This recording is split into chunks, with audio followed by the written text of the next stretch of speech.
Creator was supposed to be the sci-fi epic that would change Hollywood's economics forever because it was shot on a Sony FX3, which is a prosumer video camera. Not professional, not consumer, but prosumer.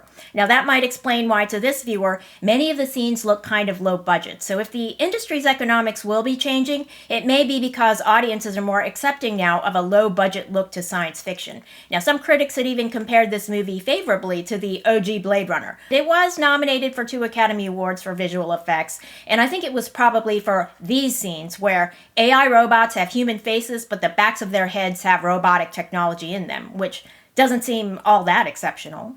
One of the differences between this movie and OG Blade Runner, as well as the superb sequel, Blade Runner 2049, is this movie's tone. The Blade Runner films are serious films. Think about the line from OG Blade Runner where the police captain says to Rick Deckard, "If you're not cop, you're little people."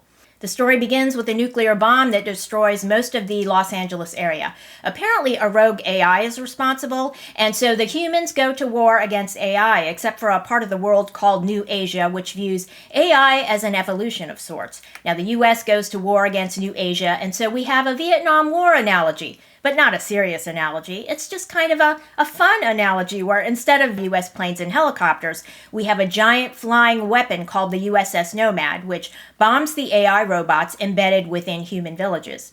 The film has scenes of the US military going in-country to interrogate helpless Asian farmers, including women and children, and threaten to kill their dog if they don't reveal the location of the AI superweapon.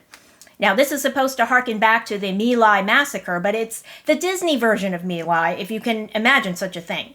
It's jarring, which made me think the screenwriters didn't intend the comparison, which might be the case. Also, there's a religious metaphor. The movie's title is The Creator. God is often called the Creator. Here, the AIs of New Asia worship their creator, who's called Nimrata, which means creator in their language. And the movie again has fun with the analogy by dressing up robots as Buddhist monks. Isn't that cute? And a dome-like structure that houses technology is presented as a shrine where the AIs worship the Nimrata. It's all kind of cute, but there is some quality acting here.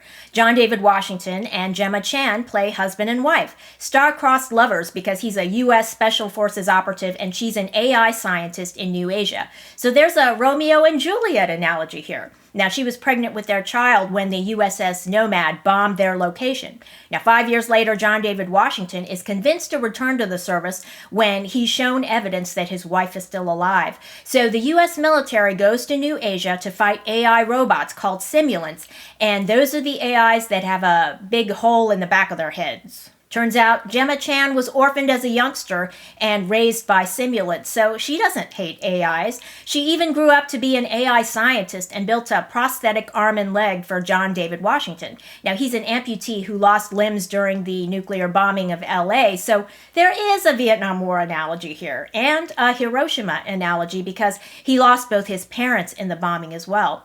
So their star-crossed marriage tests his loyalty, as he finds out that the AIs just want to live in peace with humanity. He also finds out that the nuclear bombing was falsely blamed on AI. It was human error that launched the bomb. Now, this Romeo and Juliet analogy has a predictable twist that you saw coming. There's a child AI, extremely powerful, can shut off weapon systems by putting her hands together and praying, like the Dalai Lama. Now, she's a likeness of John David Washington's daughter, the child he never knew because she was killed by the USS Nomad.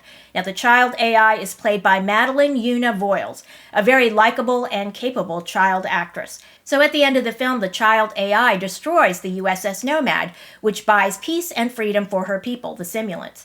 John David Washington dies on board the USS Nomad when it's destroyed, but before that, he launches the child AI to safety in an escape pod and tells her he will be reunited with her in heaven, along with Gemma Chan. By this, he's referring to his wife and child.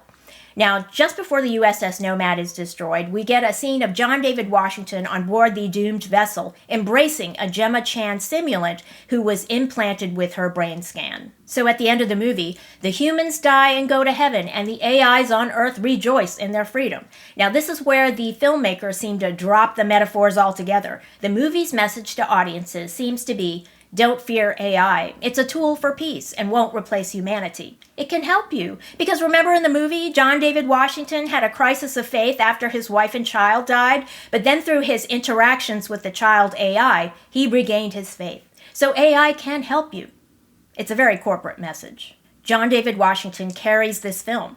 The character's grief from losing his wife and child drive the plot.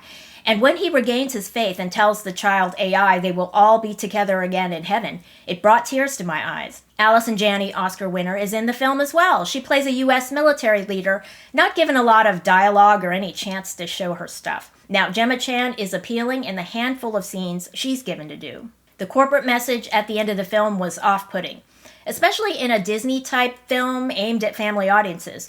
Do I recommend this film? Yes, but only because of John David Washington's performance, and thankfully he's in almost every frame of this film. Now, the screenwriting, however, wasn't good. Seemed like it was written in a hurry, and the prosumer look of the creator didn't win any points.